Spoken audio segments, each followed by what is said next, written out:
Hey, high rollers, we've had this guy on before multiple times. He's a true force in the world of poker. 4 million. 4 million in live tournament cashes on Hendon Mob. It's score after score after score. You just keep scrolling down. 2013 Heartland Poker Tour Player of the Year. He's got more than 50 WSOP cashes and 3 WSOP circuit rings. His last tournament title last year at the LA Poker Classic in the 8-game mix. The Chainsaw, Alan Kessler. Alan, welcome to the show, man. Thanks for coming back on. Thanks for having me. Anytime. Hey, you were playing a tournament today. I think you're in Oklahoma. I know you busted early. I saw you sent out a tweet. The worst feeling in poker: 4-bet with pocket kings and an ace hits the flop. Well, not only an ace, but it was ace queen. So I thought the guy either had queens or ace king. So no matter what he has, I can't win the hand. Problem is, since I'm acting first, I have to put out another bet because I can't just give up on the pot. Since I've already 4-bet, I could have aces. I could have ace king. So I have to put out another bet along with my 4-bet, and I lost like basically half my chips without even getting it because he shoved all in. So I lost half my chips on that hand. Where I have kings in the small blind. It's like kind of crazy. Well, explain that to me on the flop then. You say you have to put out the bet. I always wonder, I always give credit to my opponents for hitting that ace, and sometimes I check, but am I just being exploited then? Well, once you check, you're basically saying you don't have an ace. And say the other person has 2 jacks, they can just take a stab at the pot. You don't have the position in the hand anymore, and you have to guess. You're like guessing. Does he have it? Does he have the ace? Does he not have the ace? By betting, if they like this player was pretty straightforward. He went all in, and I was able to get away from the hand, and he showed ace king. So if I check and he bets, now I'm in a spot where I have to call and then check again and see what he does again, and it puts me in a really bad spot. Well, it is a bad feeling. I've been there many times. 2 years ago in the Colossus, the first one ever, I lost with pocket kings to a chip leader at our table. He had ace king, and of course that ace hit the flop. I mean, it is a terrible feeling. Yeah, especially when the queen hits also, because the way the hand went, it was raised, and he re-raised on the button, and I re-raised the fourth bet from the small blind, and he called pretty quickly. So he's either got queens or ace king. That was the only 2 hands. I mean, a lot of people would just fold jacks there. So the fact that both cards came out, I had to take a stab at it in case, he's got like jacks or something, or just in case. And I'm representing that I have aces or ace king also, so maybe I have to take a stab at it. And he kind of played it transparent and just went all in. So I really lost the minimum with 2 kings there, even though I lost half my chips. But that's the way it goes. We mentioned Twitter. I know you're quite active on Twitter, at Alan Kessler on Twitter. Did you send out a pic recently of a winning slot machine? I know you like to play slots for the hotel comps, but did you win a jackpot recently? Yeah, I had a pretty big one, almost 40,000. I was in Tampa for a poker tournament there, and I was playing a progressive video poker machine, on one of the breaks or one of the days off, whatever it was. And I only held the ace of clubs, and it came bing, bing, bing, bing, all 4 cards. It's on the picture if anybody wants to see it on my Twitter. But basically, it's almost impossible if you hold 1 card to get a royal flush. And I got very, very lucky. See, I know a lot of people must laugh at you for playing slot machines with the house edge. I got to admit, I never play slot machines. I don't think I've ever played a slot machine. But hey, this is your turn to laugh back, right? Yeah, I mean, I was like in shock just looking at it because, how many times you hold 1 card on a video poker machine, like you hold an ace or a king or a queen or whatever, and then to see the royal come out, I can't even remember, and I've been playing for probably 20 years or more, can't remember any other time on a single line machine doing that. I've been dealt a royal before, which happens almost like 3 or 4 times as often as holding 1, but I can't even remember the last time I held 1 and got a royal. So that's really a rare instance. All right, well, listen, I got a couple of questions for you about the 2016 main event. What did you think of the final table, the broadcast as a whole? I mean, it seemed pretty entertaining from my standpoint. Yeah, I thought they were pretty easy on Veo, to be honest with you. I mean, he never adjusted. He never bet the flop. He just seemed like he was playing very timid and just trying to wait until he flopped the set or until he made a nut flush or something to trap his opponent. And that's basically the way he got to heads up. He flopped the set against Rizitska. He flopped the set against Johnny Bax. And the day before, the play down, he beat Kossuth with ace jack versus aces. Got to the last 20 players beating aces with ace king. I mean, at some point you have to play and not just wait and try to trap people. But they really didn't seem to analyze that very well. I guess trying to be nice on TV or whatever. But part of the thing about doing commentary is to say, listen, like Phil Hellmuth was saying it on the breaks and Negrano a little bit, but on the actual play of the game, when you're watching the analysis, they didn't like stress enough that he's got to change his plan. Like what was his coaches telling him to do on all these breaks? Like he never changed, and even after he doubled, it was just obvious he was going to get grinded down again, and until he has to go all in again. It was just like the same cycle over and over again. So it was interesting to watch, but it was just mind-boggling. The whole strategy. I guess if you wait and you finally hit the hand that you want, like he did flop multiple times. He got a set and completely doubled through. He did twice at the final table. If that's your strategy, you just have to, he did actually stick with that strategy for quite a while. So it lasted like 8 hours, I think, heads up or something. It was crazy. Well, I found it very interesting at the beginning of the heads-up play. Hellmuth made the comment that this is pure aggression versus patience and trap setting. If you were in Vale's position, what would you have done? You just would have turned the tables on Qwin? No, I probably would have played something similar, but what he was doing was he was checking every single flop. So even like when he hit a flop, like he would have a 9 queen, for example, and hit a 9 high flop, he would check and give his opponent free cards. And then once the higher cards came out, he had no idea where he stood because, your opponent could have higher cards in their hand. And then he got blown off a few hands because Qwin, read that that he had a semi-weak hand or whatever. But like he never took an aggressive stance on almost any pot. He never would bet the flop. If he was in the pot and it was raised and he hit the flop, he would check. And he would check again, just trying to trap his opponent. His whole strategy seemed to be like, I'm going to check every single street and hope that you bet, trying to bluff me out. But, he was trying to win that one big pot where Qwin would 3-barrel and go all in. And he got that exact pot that he wanted. He had like middle pair with 9s, and then he went folding. It was really hard to figure out, but he was trying to get the one big pot where he had the stone nuts and he could call for the all-in. Well, speaking of Gordon Vail, you mentioned he flopped a set against Cliff Josephy, and Josephy had a set of deuces, Vail set of 3s. What did you think of Josephy's play on that hand? Could he have got away from it? Well, see, the thing was, Josephy spent the entire previous day, when they were on break for another day, when they went down to 3-handed, he analyzed the entire tape. And he saw that Vail was playing super, super tight and not defending any small pairs from the blinds to a raise. So basically his analysis was that he discounted Vail having pocket 3s.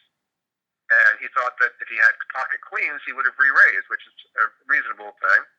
So the flop is queen 3 deuce. So if you don't think he has pocket 3s or pocket queens, then you basically have the nuts. So if you watch the hand, Qwin bets out 3-handed with ace jack high. He calls with a set of deuces, and Vail, in his trapping style, he calls with a set of 3s. So now the turn comes, which is a king, and I think Qwin checks, and Johnny backs bets the set, and after some deliberation, Vail goes all in. He got his dream. He finally trapped somebody with a set. That was his whole strategy. So if you're in Johnny Bax's spot, Vail has not bluffed at all, but he could have something like king queen, or he could have something like some weird 2-pair that was suited or whatever. But he thought he had the nuts on the flop, and the king really doesn't change anything. If he has unless the opponent has exactly king queen and is going to commit their tournament to that, that was basically the only hand he could beat, or some kind of another weird 2-pair. But the board is 2-3 king queen. So I mean, he called a 3-bet pre-flop, so he's got to have he's not going to have like king 3 or king 2 or whatever. And you have the other 2 3s. He doesn't have 2 queens. So basically the only hand you're beating is king queen, or if somehow he decided to call the flop with like an ace king suited type hand or whatever and hit the king. But I don't think he's going to risk his whole tournament on a king, just a king. So if you really reason it out, he either has pocket 3s or king queen. So he wound up having the pocket 3s. It's really hard for Josephy to fold there because, having the opportunity to see all the folded hands and seeing that he folded small pairs every single time the night before, he just assumed that his opponent didn't have the small pair, which would have been a set of threes. Well, you mentioned Gordon Vail and the fact that he was just waiting, checking every flop, waiting, getting ground down with Qwin's aggression. There was one key hand there, and the broadcast mentioned it. I think it was Esfandiari said, "Hey, folks, if he wins this hand, it's a whole different story." And that was when the King of Clubs hits on the river, gives Qwin the Queen High flush when he was barreling all along into Gordon Vail's two pair with Ace Nine. That was a key hand, wasn't it? Yeah, that was a key hand, but here's the thing, right? Say the board pair is a different card, right? The ace nine still doesn't play because it paired the king. That's right. So basically, if he has any other ace, the ace nine doesn't play. So ace nine was not even a big decision at that point because the board is ace, king, king with clubs. The straight made it. It was a very easy fold with the ace nine, the way the board played out. I don't think he makes that play if it's a total blank on the river. He's not going to. I don't think he's going to go all in because he'd have to have something. A few other times he did go all in though, just with total air. But I guess if he gets him to go all in there and he has the heart to call with the ace nine for like middle aces up or whatever, then he's going to be in a good spot. But who knows? He may have folded the ace nine. It was really something to watch, and I'm wondering what your take on Qwin is because he's all over Twitter now. Everyone's talking about him. People saying this might start a new revolution in poker with everybody barreling. It might be good for the game. You can just sit back and play ABC and catch these guys bluffing. What do you think about the way he played and what he will do for the game of poker? Yeah, I think it's going to make people that play a lot more aggressively. They're going to think, wow, if he can get away with all these crazy bluffs and just barreling hands, that people are going to try this, right? And if you play like me, where I play, not like Veo played, where I'm just waiting to trap somebody, and I play really solid cards though. There's players that I play like that. Like for example, when I play with Vanessa Self, I'm lifetime a winner against Vanessa Self in tournaments because she'll just barrel, and I'll have something, and I'll just call, and she'll just barrel against me because she thinks I'm so weak and I'm going to fold. I think players are going to try to emulate that style, seeing that it was so popular so successful for Qwin, and I think other players can exploit that by calling those people. And if you notice, Daniel Strelix made a tweet, but you can look it up. He said he had an exact system to beat a Qwin type player. It was calling more often. I forget the other. There was two steps to it. And I can't remember the other one, but it's on my Twitter. I quoted it because it was so interesting and so thought provoking. It really made me think. That's completely exploitable if you just do what Daniel Strelix said. He's a very, very good thinking poker player. One of the things I found most fascinating, I don't play like that, and you just mentioned that you don't play like Qwin either. You play more like Gordon Vail. But to watch this guy continually put chips in the pot, it was very evident that he's got the heart of a champion, right?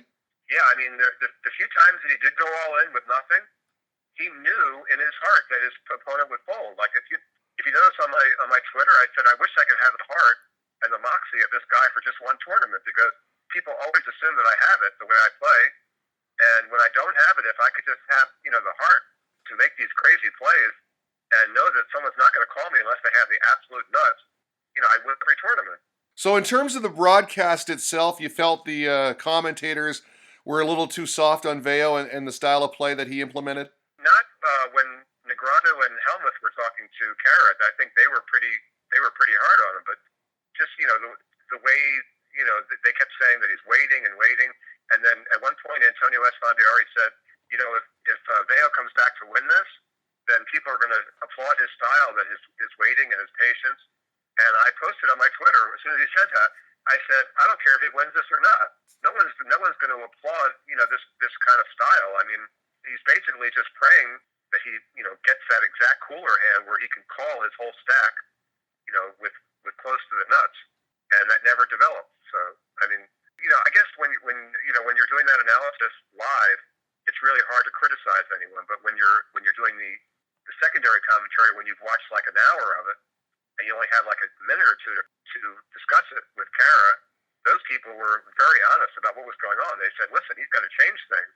And you think that, on the breaks, when he talks to his coaches and whoever he's got, in the audience there helping him, that they would tell him, listen, you got to do this, you got to do this, you got to change, you got to start betting the flops, you got to start check raising, you got to do. He never check raised, he never bet the flop. It was just weird to watch. But he was just waiting and waiting for that one hand, which never developed. All right, we just had him on the show yesterday. William Kossuth made quite a splash in Las Vegas this summer with his speech play. Became quite polarizing. What was your take on how all that unfolded? I mean, right up until that epic ace-ace versus king-king hand. Well, he did get cooler in two different hands to bust. He had ace-ace versus ace-jack against Vales to lose almost, a huge portion of his chips, where the board came out ace high with three diamonds. So he flopped a set of aces versus a pair of aces and a jack high flush draw. And it wound up coming diamond, and he bluffed the river, hoping that his opponent didn't have a diamond, and lost, a pretty good chunk of his chips. Then he lost the rest in the kings versus aces hand. But I didn't mind his talking at all. But the problem that I had with him was just the amount of time that he was taking, even like to look at his hand and to make decisions and to talk to people. And a lot of the time, he didn't really have a playable hand. Like he'd have like 9-5 suited, and he would have opened with it, and somebody re-raises, and he does this whole big speech and talking, and he's going to fold, and he just wastes like 2 or 3 minutes instead of just folding and going to the next hand. What's the solution? Is it a shot clock? There is a solution to it, unless the entire table decides to act as long as he does, and he realizes what's going on. But like, you can't force somebody to make a decision in like less than 2 minutes. You're given 2 minutes almost on any hand, because you have to at least wait for a minute to call the clock, and then he gets another full minute after the clock's called. So literally, somebody, if they want to, can take 2 minutes every single decision of every single hand. But they do have rules in place in the TDA rules, where if someone is abusing their 2 minutes and like consistently taking a long time, that they can get shorter and shorter clocks, like a 30-second clock. There are rules in place for that, but it's very, very rarely implemented. I think they tried to implement that on Jordan Christos this year at the World Series, and he complained, and then I think he finally wound up speeding up a little bit. That's the only instance where I've heard where they've actually shortened the clock and continuously call a clock on someone. So it's really, really rare in poker, but it does happen. There are rules in place for that already. Well, I mentioned in 2010 you had a lot of WSOP Cashes. Last year you had quite a few. I didn't see any this year on the Hen and Mob database. Was it a bad run of cards, or what happened? No, I cashed 6 times this year. Oh, did you? Okay. I cashed 7 last year. The problem was, this year, even though I did have 6 cashes, I played all the 10K mixed games, and they did a weird structure on the 10K mixed games where only around 25 or 30% of the people advanced, when they normally would have like 50% or more advance.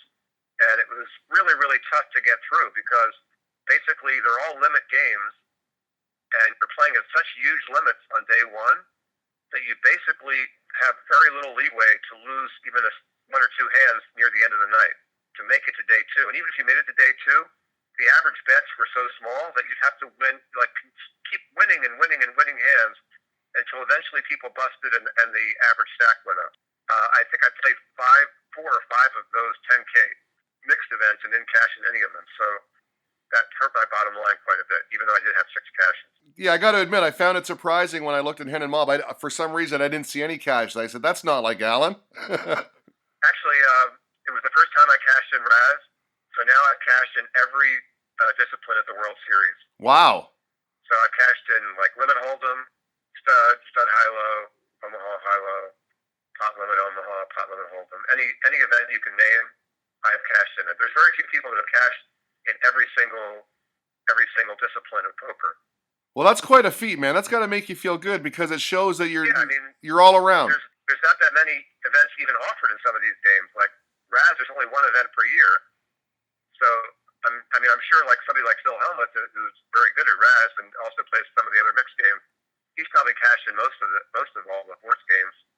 But I've actually cashed in every horse game, every pot limit version, like pot limit Omaha, pot limit Omaha 8, pot limit Hold'em, which they outlawed at the World Series now. Okay, lastly, Alan, before we let you go, I got to ask you about the Poker Hall of Fame class of 2016. Todd Brunson, Carlos Mortensen. What are your thoughts? I know that when Todd Brunson won his bracelet, you were the guy he beat heads up, so you've got some close ties with him. Yeah, I'm pretty friendly with Todd. He probably deserved to get in based on beating me for that one bracelet. No, you have to win a bracelet, so he won that one bracelet, and he's also played at the highest stakes. Obviously, he played at $1 million stakes against Andy Beal, and he has many other final tables at the World Series.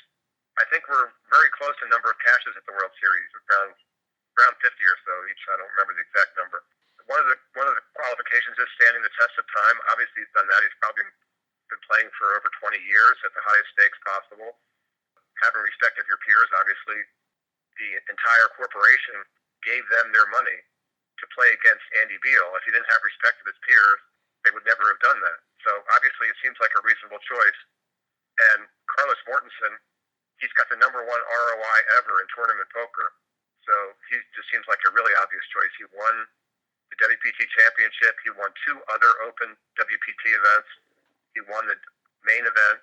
He final tabled the main event a few years ago. So, I mean, his record is unmatched by anybody. He's got the #1 ROI in tournaments in history of any player. So how could you not put Carlos Mortensen in? That seems like a no-brainer. The person I thought was slighted, a few people were slighted, would be Ted Forrest. He's played at the highest stakes possible. He's got at least 5 bracelets. You mentioned the corporation, Alan. We had Michael Craig on, author of The Professor Banker Suicide King, and he called Ted Forrest the biggest gambler in the world, and he's certainly been around a long, long time. Talking about respecting your peers, Ted Forrest, there's nobody that wants to play Ted Forrest heads up in any game. The guy is just an amazing poker player. There's a hand, if you could ever find this hand on YouTube, it's an amazing hand, where he plays Chad Brown heads up and stud high, and he misses everything, but he does have a pair of 2s at the end of the hand, and he bets the 2s for value because he knows the 2s are good in 7-card stud, which is really, really unlikely. Yeah, it's just an amazing hand to watch.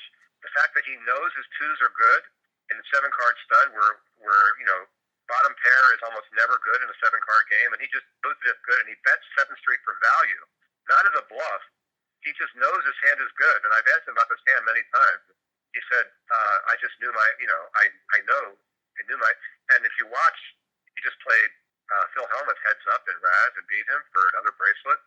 The guy is just amazing. So he would have at least been on my nomination ballot. He wasn't even one of the choices, let alone having a chance to be picked. He wasn't even one of the choices, like out of the 10 people. And another one I would have picked would have been Huck Seed. He won the main event. He won the NBC heads up. He's got multiple bracelets. He plays at the highest stakes possible. Definitely has respect of his peers. He was never even nominated either. So those would have been the 2 that I thought got slighted. I think Mattisau also thinks he got slighted, but he hasn't really done much in recent years, and maybe that had something to do with it. Plus, he's got an abrasive personality, but if you look at it just at his poker record and what he's done for poker, he was one of the most popular players, like in the early 2000s on television. Playing in the high stakes cash game, the high stakes poker, and on all those WSOP episodes, he would always be on the feature table with Raymer and whoever else.